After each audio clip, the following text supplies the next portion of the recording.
Now, we're going to look at how to work with the type tool and write in a circle along a shape, plus some other tips and tricks that you'll want to know. First, what I'll need to do is make a shape. So I'm going to come over here to my shape tool. Again, this could be under rectangle tool, or if you have another one of these open, it could be labeled as something else. So here's my ellipse. I'm going to hold down Shift again to make this a perfect circle. And if it helps you, you can make it a color, just so you can see it a little bit better. And so now I'm going to go to my type tool, but I'm going to click on this little down arrow right here, and I'm going to do type along the path.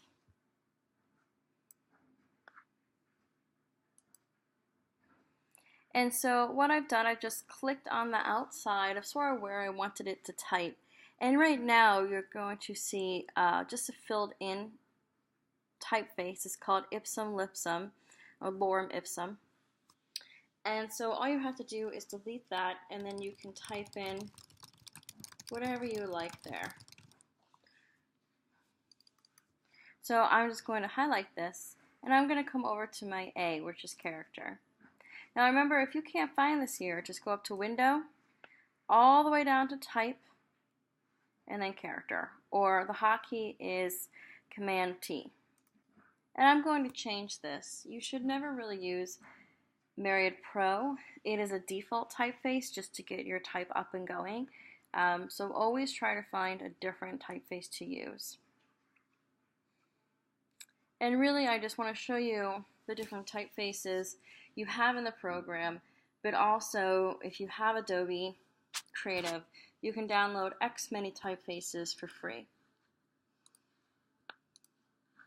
And so there you go. And that's how you're going to type along a path. And that's one way you can do that. So I'm going to do it again.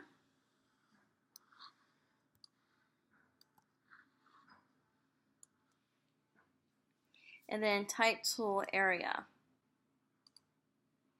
And so what this is, instead of typing along a path, it's filling in the area full of type. This might be a fun way to work with type in a different manner. So again, this is Ipsum Lipsum. I can fill this in with whatever I want to. Obviously, it's going to work better more with a square or rectangle, but you sort of see how it can maybe build itself around a shape to give the type a unique approach. So there are those two there. And let's just look at some other options. So we have vertical type tool, so that's going to type straight down. Type along a path tool. So again, vertical, a little bit different. Vertical type area, so instead of horizontal, it would type down. So once you try out all of these, it's sort of the same thing where you click on the space if you want in the area, or you click on the path if you want the area too. Let's just take a couple seconds here to look at and break down over here. So these are where all the typefaces are. And you can scroll over, and right now I have this highlighted, so it's changing if I stop in a typeface. So some of these can be really fun to play around with and just see how decorative or how interesting they can get with that. Some typefaces will have a big family, so this one does not, it just has regular, but let's just go to Helvetica. And so with Helvetica, I'm going to click on that, and there is a nice family here, and what I mean by family is that these are all separate typefaces, okay, but they're all Helvetica. So it's sort of like having a family reunion, and you have your aunts and your uncles and your cousins. You guys all sort of look the same, but you're all different shapes and sizes, maybe eye color and hair length, hair color, different things like that, but you all belong to the same family. And that's the idea of a font family or a typeface family. And you always want a nice size family there. When you just have maybe light, regular, bold, your piece can perhaps get a little static, especially if you just have regular. But when you have something like this, you have a little bit more flavor to bring to the piece. And some of them have quite a big family. Helvetica has a large family. This is just a section of Helvetica here. So right here, let's just bring up this type of thing here. Okay, so I just opened a type box and it filled it in with Ipsum Lipsum, or Lorem Ipsum.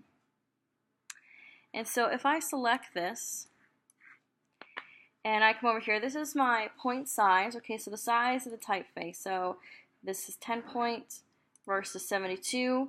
And you don't have to stop at 72, that's just the default. What you can do, you can just click it in there and it will change. Okay, so I'm just gonna go maybe to, there we go, 36. Now over here you can set the leading. The leading is the space between the lines of type. So right here, right here, right here. And that really helps with readability of a piece. So let's say I want a tighter one. So maybe it's a piece and I really don't want the type to be readable. I kind of want this maybe dazed, confused aspect on my piece. So this is where leading could be really interesting to play with, where sometimes maybe you want a little bit wider, maybe to take up more space, maybe for just a design aspect of it, maybe more readability. It will always come on auto. Auto usually does a good job like that by professionals, but it never does any harm just to experiment and try out and play with different ways that you can work with that. So here I have kerning. So kerning is the space between two characters. So this is a T, that's a character. This is an I, that's a character. And sometimes the space in between two letters can maybe be a little bit big or too tight. And once you get a little bit more into your design eye and knowing about type and understanding, you're going to be able to see that a lot clearer. So you just want to put this here, and then you can work with that spacing and it will adjust itself. So right there especially, and that was a big jump, that was minus 100 from 0. So you can see how tight that can get. And then that's 200 plus. But that's a great way just to see how you can control type. Now when we want to work with tracking, tracking is for selected characters. And what I mean by that is maybe the whole line of type, or maybe a word, or maybe a whole set needs a little bit more space. So if we work with tracking, let's make it tight. And you can see the difference between this line and this line, especially with readability. And then let's make it a little bit larger. And sometimes you might want these effects, other times you don't, but you really just want to take the time and look at it. Okay? So that's what we'll look at right now. Also here is just quick sort of hotkey ways to get there. So if you want them all caps, if you want sort of that drop cap where it's a real cap and then false caps. If you want this, this would be superscript. So think of like a date, the 2nd, the ND, or the 5th, the TH. You would want that high. With this, I know it's hard to see here, but with the subscript, this could be great for mathematical equations. Here's underlined, and here's strike through. And then you can find these same things up here as well. So great to look that over under A. Another thing you'll want to look at is you can start by typing by just clicking once you have the type down. Okay? Or you can make a box. Another thing I found really helpful, especially when you're making perhaps badges or stickers or anything where you want the type to wrap around.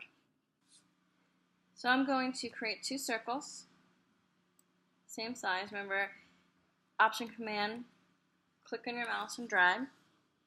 And under here, I'm going to go type on a path. So we get that sort of like squiggly dotted line there, a path. And I'm just going to put, oh, happy day. And then I can move this, or I can maybe add a couple spaces in to get that. So it will naturally write left to right like we would read in English. So this will write from left to right, but what if I wanted to read like this, okay?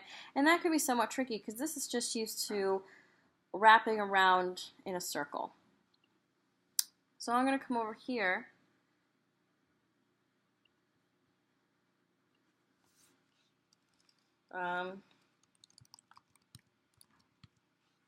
What a day. I'm going to come up to type path options.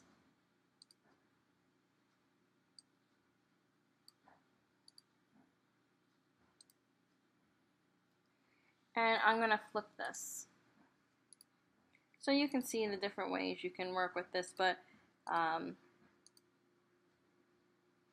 there's some really fun things you can do.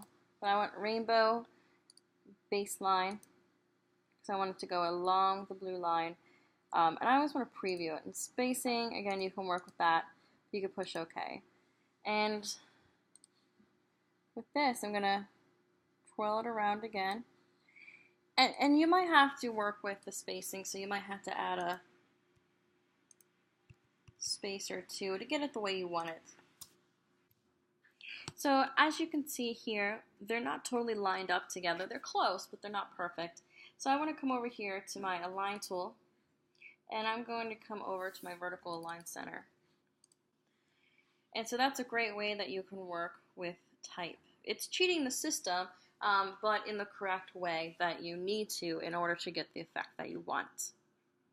So feel free to play around with those, but that's one way that you can type on a path, the most popular method.